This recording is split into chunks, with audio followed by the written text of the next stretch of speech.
and welcome. I'm Iris Benrubi, your host, and today we're going to talk about building relationships in isolation. And the reason that I picked that topic is the one thing that we know is the key to success, both in your personal and your business life, is relationships. And so we want to learn what it is and how to create and build deeper relationships so that we are able to create our future. And today in coronavirus, with everything that's going on, the ways that we've done business before has really come to a halt, and it's time for a new paradigm and new strategies. And today I'm really excited. I have my own coach, JT Foxx. Welcome to the call. How are you? Nice to be on your show. Oh, You must be very persuasive because a lot of people want to interview me and stuff like that. So whatever you're doing is working very well. So all right, JT, tell us a little bit about you. How did you get to where you are now? What's your story even? well, I'm from Montreal originally, but I lived in Toronto. And until I moved to the United States about over 10 years ago, I went to York University. The diploma didn't help me at all. I pretty much got fired from every Toronto restaurant humanly possible, partly because I was a stutterer and I wasn't very good speaking and I just didn't get how the world worked. And then over 10 years ago, I went to those Get Rich Quick seminar and moved to America with no money and $978 to my name, went down to negative 34,000. I'm 1 month from moving back to Toronto, where my parents still live in Oakville to this day. And, all of a sudden, it hit. I did my first property deal, my second property deal. I made my first million at 24, my second million at 25, first 10 million at 28, and 9-figure business in my 30s and still in my 30s.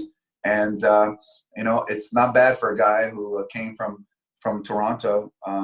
People say, are you Montreal or Toronto? I consider myself a Toronto person. Not that Montreal kind of pushed me away, but Toronto, in terms of relationships, because I was 17 when I lived there. So my adult life and the experience I have and seeing how much Toronto has grown is actually very inspiring. But I did it in America, and it's in Canada, you want to talk about relationship. They don't teach you about money, wealth, business. Maybe now it's different, but back in the day, it was like all taboo. And so coming to America and now be able to get back and coming back to Toronto and the relationships I built. And I would say you take a Canadian, you put them into America and they become very wealthy. You keep that Canadian. Canada, sometimes that mentality stays a little small because a lot of us want us to not succeed. So world's #1 wealth and business coach, over 50 companies and brands all over the world. We're in 54 different countries and I got clients in 90. So just average stuff. Yeah, just your average stuff. All right. So you've been very successful. You came from the minus and you've been able to build all the way up here. And now we're looking at a world that has totally shifted its normal.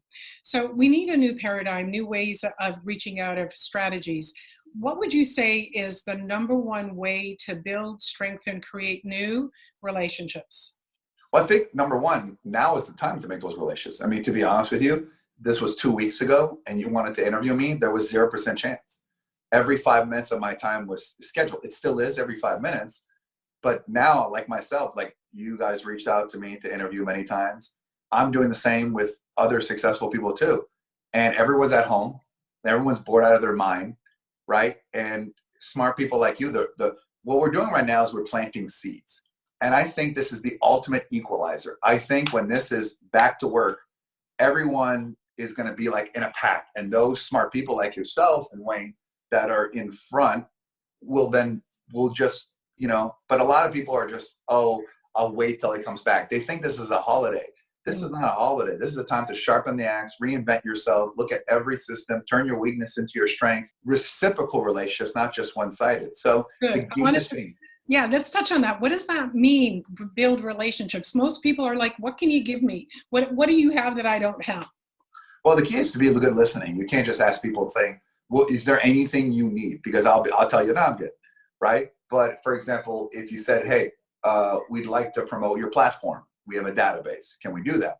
I have a successful person that's a big fan of yours. I can introduce you. So there's a lot of different things that you can do. But you need to be very good at listening and finding out what their emotional hot button is, right? Everyone's got a button, and your job is to keep pressing until you find that. And sometimes it's one way when you deal with people that are more successful than you, right? They're not going to give back. And that's just the way it is. I mean, you don't have to give back. They don't have to reciprocate back. It doesn't because you give that they have to give back. but most people do, but some people don't. But in the end, relationships, it takes one person, one deal, and one opportunity to change your life and your business forever. Yeah, so I love that you've addressed that, because often people are going to people that are more successful so that they can get something in order to keep moving up the ladder. And you're actually inviting them to flip that over. What is this person, I'm going to say, in need of, looking for, what you call the hot button? What will really appeal to them? It's kind of like a relationship, like a romantic relationship. It's different for everybody, just like you. It's different. It's different for everyone. Some people it's more money. Some people it's more significance and legacy. For some people it's fine. I mean, everything is Googleable now, and or just when you talk to people, you find out, like, just by asking this question, you've achieved a lot of success, right? You've done so many things, build companies. At this point in your life, what's most important to you? So now they tell you what's important, and you just speak what's important. So.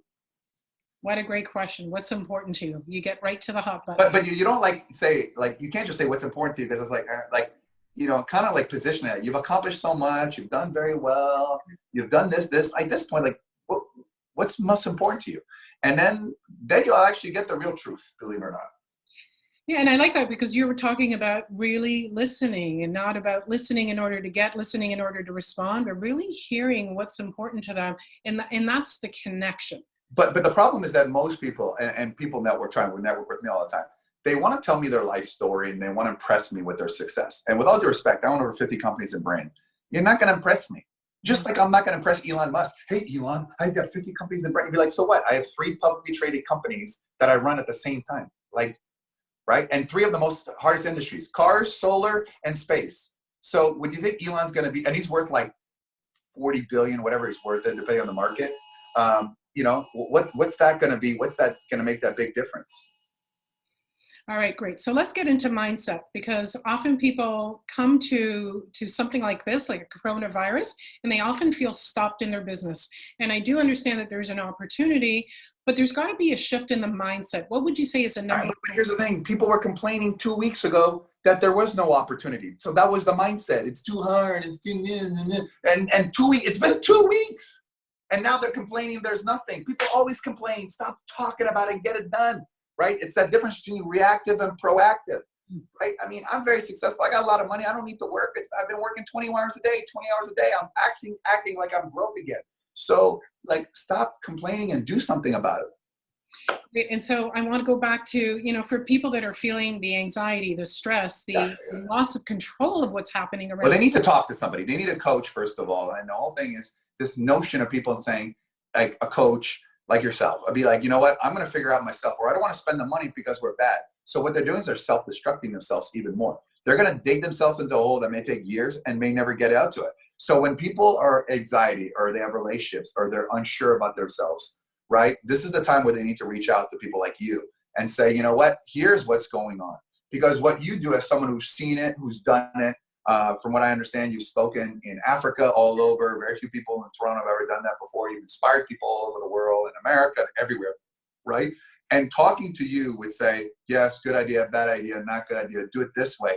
What you do and what I do, but specifically in the relationship part, you provide a shortcut, right? Because people try to self-diagnose themselves, and worse, they try to self-heal themselves. And I think that's a very big problem. I mean, what happens when we go on WebMD and say, here are my symptoms, right? And then you end up with Ebola, right? Or you know what I mean? Like the fear, like, the symptoms between coronavirus right now, the flu and the cold and allergies is really hard to distinguish, right? Like, you don't know until you can start, and people are like, well, extreme fatigue. Well, when I have the flu, I'm tired. So, right? And I think the big difference is when you get to respiratory issue, but not everybody gets those. So the point is, they got to get the shortcut, right? And that's why we need, when we're sick, we go to a doctor, someone that has expertise, right? When we want to be an athlete, we get the best coach. When we want a business coach, they come to me. But when they go to relationships with you, that's when they got to go to you, because at the end of the day, mental health is such a thing that is ignored. And people are afraid of talking to people because they're afraid of looking bad. And they're afraid of what other people are going to think. Who cares about what other people think? What other people say about you is none of your business. And always remember that whoever is trying to bring you down is below you, right? I used to be a stutterer. I was broke my whole life. People said I would never make it. I talked a lot about these issues with my coaches. So that's why everyone needs heroes, models, and iris. That's my t-shirt. I like the motto. So, JT, what would you say is a number one mistake you see a lot of entrepreneurs make that really stalls their growth? Oh, they try to do it themselves. They think coaching, educating themselves, they think that I do it myself, or once I make it, then I will spend it, which is stupid. It's like a golfer, right? You're golfing, and once I win, then I'll get a coach. But you never win because you never got a coach.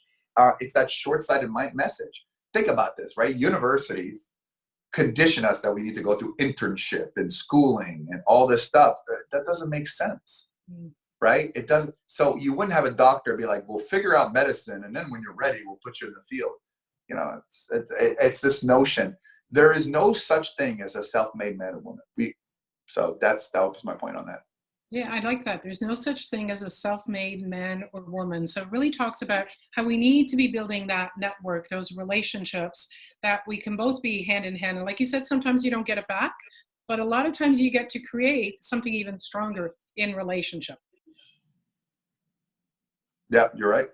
It's hard to take you seriously with that background. You're like the United Nations. I don't know what country it is, but I'm trying to figure out like what it's country. The country of it's the Iris country.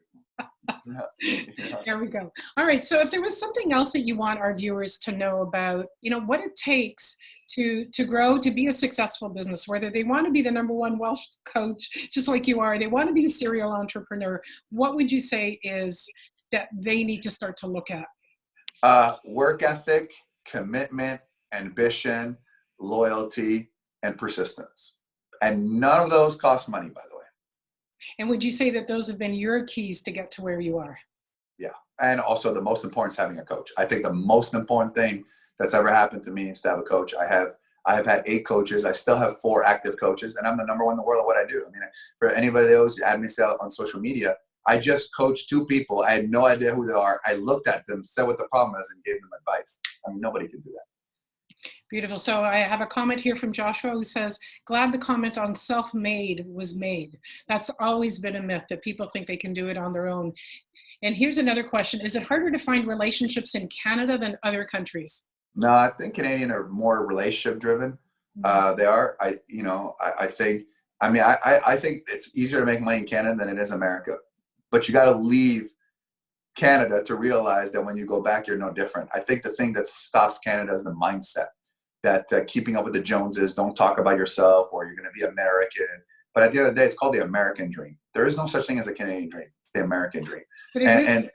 So, it's really about us being humble. That's the Canadian motto. But here's the thing too. I mean, but take a look at all the big companies like Roots or other companies. If no one knows how great you are, then they're not going to buy. It's not about bragging. It's about delivering. And by the way, those who criticize you for talking about yourself, they're never going to buy your product, your coaching, your consulting, your service. So who cares what they think?